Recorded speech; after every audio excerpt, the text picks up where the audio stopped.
You did a must not, and negotiables list. Yep. And I've done my own version of that in the past. But more importantly, I focused on what Exactly. I'm not expecting Emilia to be magnificent and me. Yeah. I want to make sure I'm the man that she wants to be with. Exactly. There's a magnetic feel to the relationships because there's polarity, there's differences, there's nuance, and there's also similarities that overlap and attract. Yeah. Conscious couples, business partners, and individuals, welcome to the Conscious Couples podcast, where we share our life, love story, and relationship expertise to help you consistently cultivate the most magnificent relationship possible. Never again will you feel hopeless and alone in your intimate relationship challenges. We'll help you have the courage to be your authentic self, communicate effectively, and constructively resolve conflict.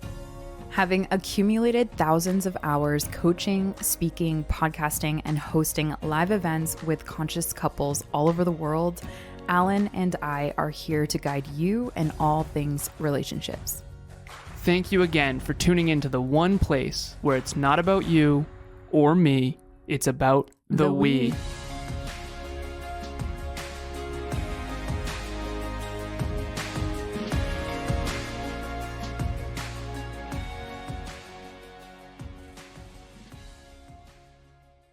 Conscious couples and individuals, welcome back to another episode of the new and improved Conscious Couples podcast. Today we have episode 232, Have You Lost Belief in Your Dream Relationship?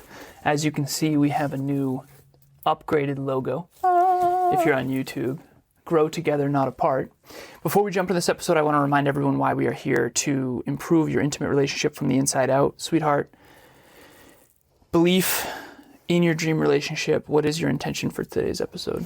My intention for our listeners and for this episode in particular is to not only just see where you might have lost a little bit belief, but where you can regain and build belief towards your dream relationship. Because I think that when it comes to conscious coupling, we have the courage to look in the areas that maybe are uncomfortable, while also the willingness to move forward and rebuild.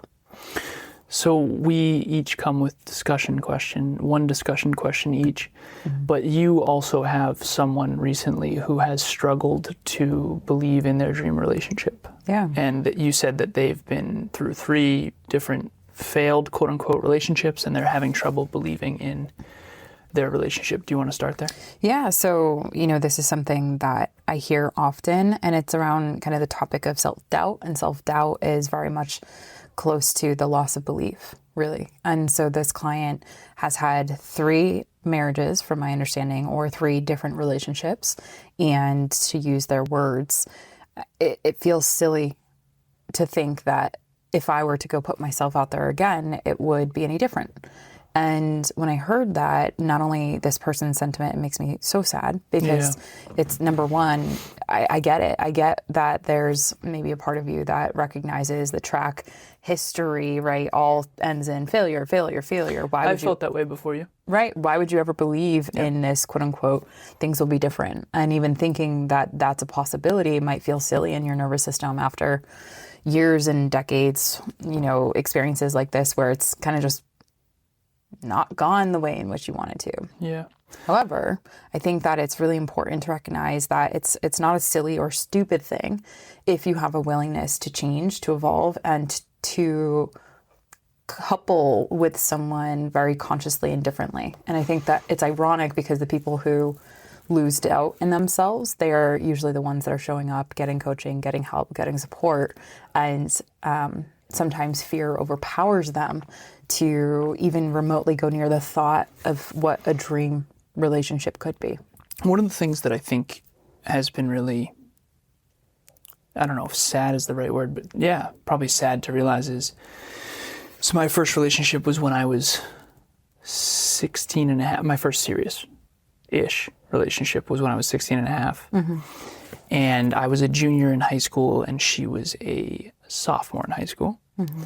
And when you look back, and I'm 17, almost 17, there's no way that version of you can really be successful. in a relationship. It's so obvious now, right? But at the Why time, do you say that? because you don't know anything. Yeah. You've never, you don't have any failing forward. You just have failing. No. But I think it is fascinating, and I use this as a metaphor. I know it lands sometimes, and a lot of people don't like it because it's relationships. But this iPhone 17 Pro Max is unbelievable. Just got it last week. I love it. It's unbelievable. And in 2007, I was a senior in high school, and I think you may or may not have still been in middle school, my love. But Steve Jobs and Apple came out with the very first iPhone. And I think this is the best metaphor. What was once a revolutionary breakthrough product, the best on the market in the world, now would be atrocious garbage compared to this thing.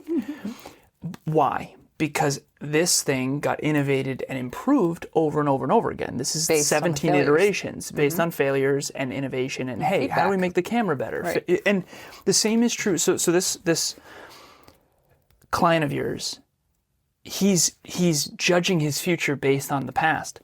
Instead of I am actually more capable now than I've ever been. Ever. Of having a successful relationship. So before I met you, I want to correct something I said earlier. I felt a little hopeless before I met you. Probably 6 months before I met you, I was like a little bit hopeless. 6 to 8 months. And it was like, for me, the hopelessness, the lack of belief in my dream relationship was, is my person actually out there? Am I going to find someone who has all of these qualities, who actually gets me? Yeah. And I didn't believe you existed, but I had to have faith, which is belief in something you can't see yet.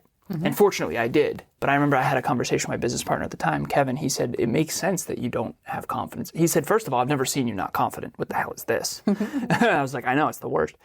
And he said, but it makes sense that you're not confident because this is the one area you've never really succeeded in. Right. Whereas everything else, my goals and dreams all, for the most part, have come true and or are in the process of coming true. And I was like, okay, I'm going to believe that she exists. Oh. Yeah. Even if I have zero evidence whatsoever that she exists. And fortunately, I met you 6 to 8 months later, which was unbelievable. Right? But so for anyone out there who's struggling to believe in their dream relationship or their dream partner, this is the conversation we have to have. So the discussion question that I came with is, why does keeping high levels of belief in your dream relationship actually matter so much? High levels of belief in your dream relationship. Why does it matter so freaking much? Well, what I can say in studying belief and how it impacts us and how it impacts our behaviors is that if you don't, you're going to literally close down seeing all the areas that might very well lead you down the path of actually finding the little data points or the tools that will help you build a dream relationship. So for example, if all of a sudden you just decide to give up on building your dream relationship, you're going to not run into, for lack of better words, the opportunities like, let's say, for example, Relationship Talks Coaching or the CCP podcast that is out there trying to find people who are willing to build, who are wanting to build, who are trying to build. And that might be one podcast that might totally change your perspective and your vantage point on what you have had kind of when you're in that stuckness. And so keeping it is so critical, even if there isn't yet evidence, because like you said, this client, he's judging the future. Based on the past. Based on the past. And how can you ever change a trajectory if you're not willing to at least see a different one? Well, let's unpack that more, because I actually think, I'm reading a book called Beyond Belief. It's by Neri Al. He actually reached out to me earlier today because I tagged him in the post. Yeah, and he for book club. he wants to potentially do the book club, so we'll see. But I met him, I interviewed him years ago, but this book, Beyond Belief, is rock solid from my understanding. It's excellent. It is excellent. I don't say that lightly. I'm careful about saying that because I'm not fully through the book yet, and I'm afraid that I read a book once where the last chapter was like, okay, and I'm ripping this book up. And I did. I don't have that book anymore. But Beyond Belief and Near, I like his books a lot, and I like him, and I've met him. So anyways, Beyond Belief. But the point that I'm making here is that in the book, it talks about how if you don't have a belief in that potential goal or that potential future, you will, to your point, you will not see the tools, the resources, the persons, places, things, and ideas that might help you get there. Now, the downside of having a lot of self-belief is you also might fall into a lot of traps. Yes. So, for example, if you have a goal to get rich and believe it's going to happen, and then I sell you $10,000 to get rich quick, like you will see that and potentially do it and learn the hard way that that's not real. So, but it's better than not thinking anything is possible. So I think there's a 5 here. Yeah. Overly belief is delusional. Yep. I want to marry a unicorn who rides on a rainbow and that's delusional. But then there's the other side, which is where most people are, which is I don't believe it's possible. Denial. Doubt. Yeah, exactly. And I have a client I was on with last night who's like, that my person isn't out there. Like, there's no evidence whatsoever. I said, you're 31. I know. It's fine. What do you mean I said, there's 14 million people in Massachusetts alone. Do you think that do you think that at least 1 in 1,000 men, I said, all you're looking for is a kind soul who's a man who has a genuine, sincere desire to reach his potential. Do you think that exists? She's like, no. And I'm like, okay, we have to work on that then. Yeah. What about 1 in 1,000? She's like, yeah, probably. I said, okay, well then even in just this state, there's whatever 14 million divided by 1,000 is. There are these people. And so you have to have that belief. You have to believe it's possible for you and that it'll be worth it. And you have to put in the work. Now, here's the thing. You have to believe that the person exists. You also have to believe that you can attract them. You have to believe that you are the right person for them too, right? There are a lot of stars that have to align. In hindsight, I'm sitting here going, this is a miracle, like genuinely, because the science of achievement's my favorite thing ever. And like my other goals, I always tell Kev, it's like, brother, he's like, this is amazing. I can't believe, it's like, brother, this is exactly what I planned. If anything, this is not even close to but with you and me, babe, this is beyond what I thought was possible.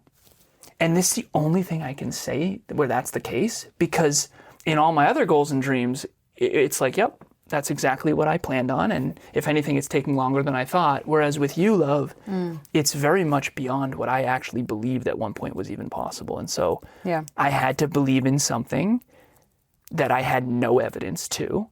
And I think that that's a good starting point. Yeah, I agree.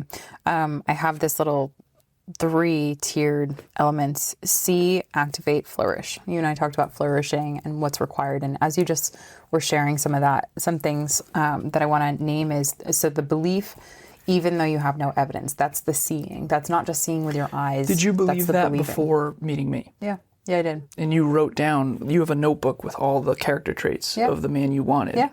Yep. And you told me, I would rather you share it. Yeah, well, I had all of the character traits, not only of the partner that I wanted to be with in my future, but also like who I aspired to become. So it wasn't just like, oh, he has to meet this box, this box, this box. Yeah, it was also like, here's my journey, here's my path, here's who I want to become, and that's what I have control over.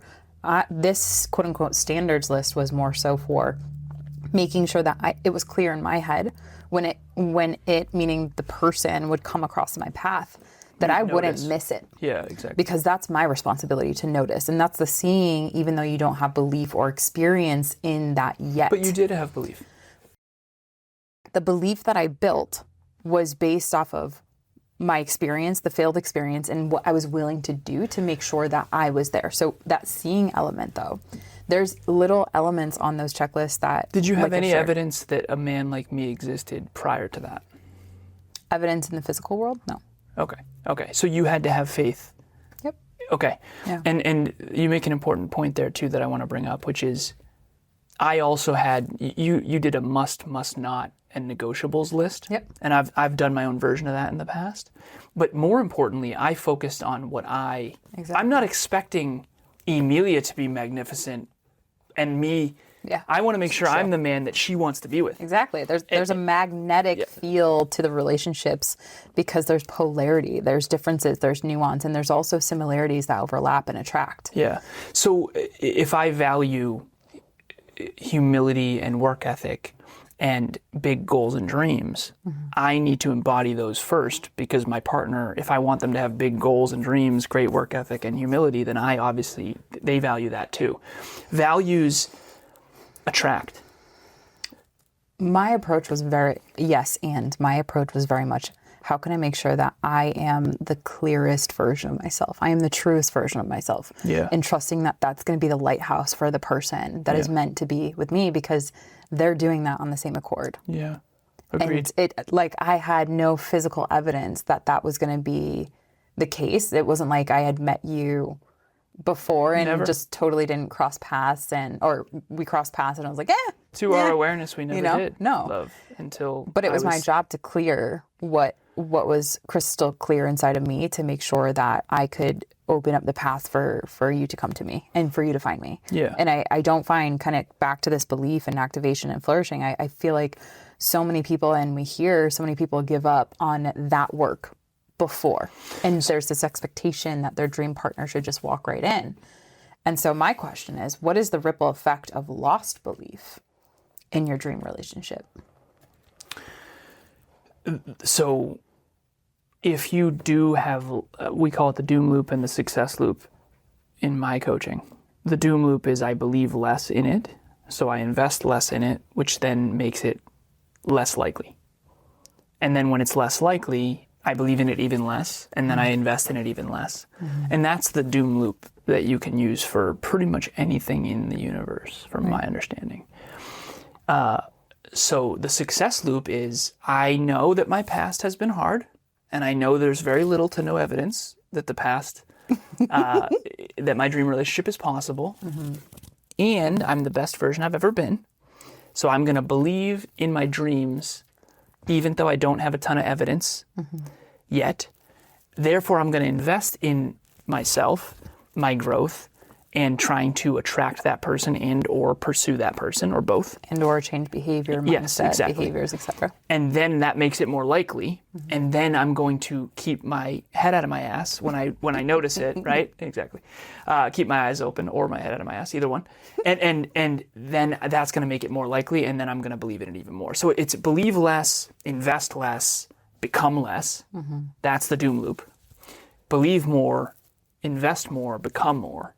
That's the success loop. And that works for everything from my awareness. I have yet, in 11 years of coaching individuals from all over this planet, I have yet to identify an area where that belief loop, that success loop doesn't apply. However, here's the problem. Believe more, invest more, flourish more. What happens when you're not flourishing more?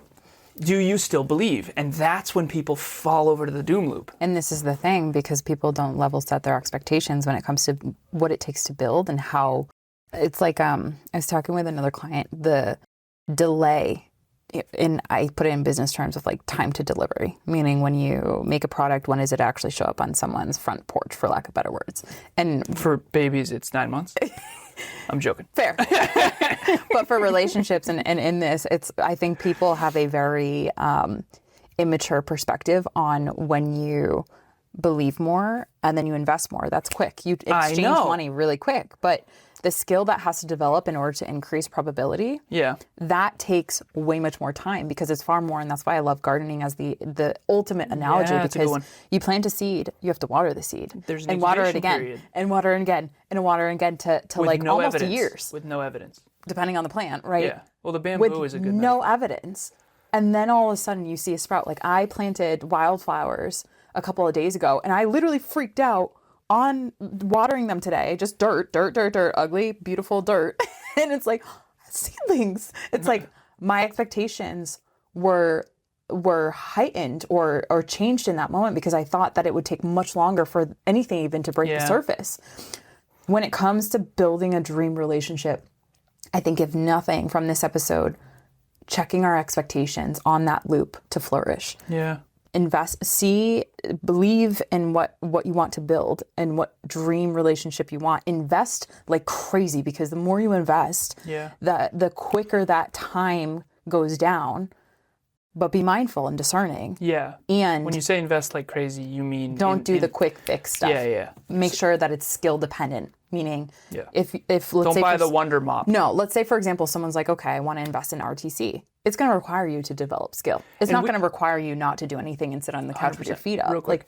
So we normally have this happen where a lot of times people will come in and they'll expect quick results. Yeah. And it's like, we've only been coaching for 2 months. Yeah, how do you expect you can't 50 transform years of trauma can't- and conditioning in 60 can't- minutes? That's impressive. Right. You can't fix 30 years of neglect in 3 months, but you can turn the tides. Exactly. Right. And that turning of the tides, ironically, in and of itself, you're overcoming that doubt in real time. And that's why betting on yourself again and again and again and never giving up, betting on your relationship again and again, never giving up, like is bar none. When so should powerful. someone stop betting on it though? Because I agree, like no matter what, Yeah.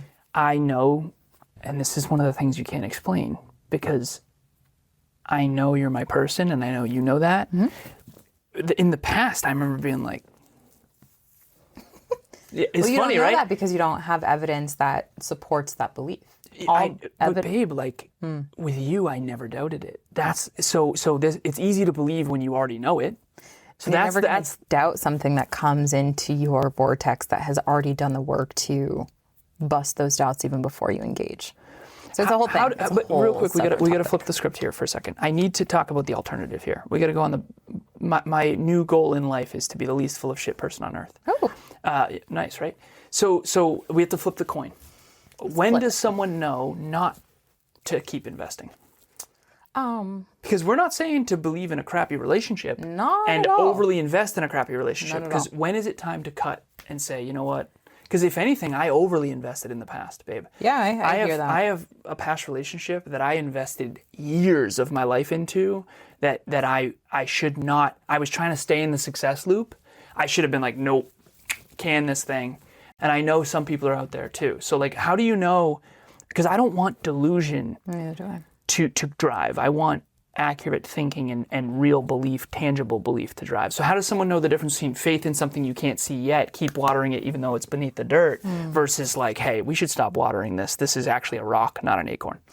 I think that the two things that came to mind. First thing, denial is the abdication of the the uncomfortable truth that you don't want to admit when no one's around. How do you know when you're in denial? When you're in denial, you're convincing yourself. It's not just investing in yourself. It's investing in yourself with a convincing attitude that you know is full of shit deep down. So, okay. To that end, the second thing that I would say is, how do you know? When you have invested into the priming your RAS, or just literally reading. What's the RAS, love? Reticular activating system, the part of your brain that helps you find if you want something. It helps you filter out erroneous or extraneous information. Noise, essentially. Yeah.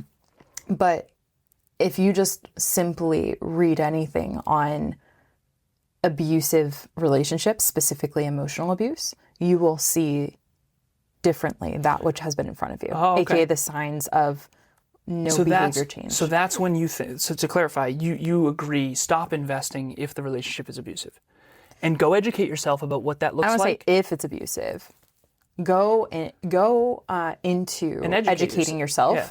With the assumption that abusive tendencies show up in ways that you would never imagine. Okay. Because otherwise you will go into that with your denial and say, oh, well, he doesn't do that, and then you start convincing yourself. Yeah, I've had a client in the past where I said, yeah, but he's not X, Y, Z. That's like being pumped your car has 3 tires. Exactly. That's where you're literally convincing yourself already right there. And I've done that in the past where it was, exactly. Yeah. So don't do that. So educate yourself. One of the things that I'll share, look up covert emotional manipulation. So good. And read up on it, not to try to pin it on someone, but to really educate yourself so that you can understand and see it. Right. And if you do see that happening, which you probably You will see it everywhere. You will see it everywhere. Now you at least can educate yourself and know, and awareness is the first step. All right, so anything you want to share before we get out of here? Negative. All right, conscious couples and singles, we have Relationship Talks coaching. We will help you flourish, grow together, not apart, unless you shouldn't be together, in which case that might be true as well. We also have a Relationship Talks virtual event every month. The link will be in the show notes, though. In the show notes to register. Correct? Yep. Okay, click that. That'll be the day. Mark your calendar. As always, it's not about you or me. It's about the we. We'll talk to you next time. Bye, everyone. Thanks for joining us for another episode of the Conscious Couples podcast. We love connecting with the Conscious Couples community, so please check the show notes to connect with us and say hello on social media. If you and your partner resonated with this episode, please leave us a 5-star review at the link in the show notes and share this with someone you love. Until next time, it's not about you or me, it's about the we. We'll talk to you next time.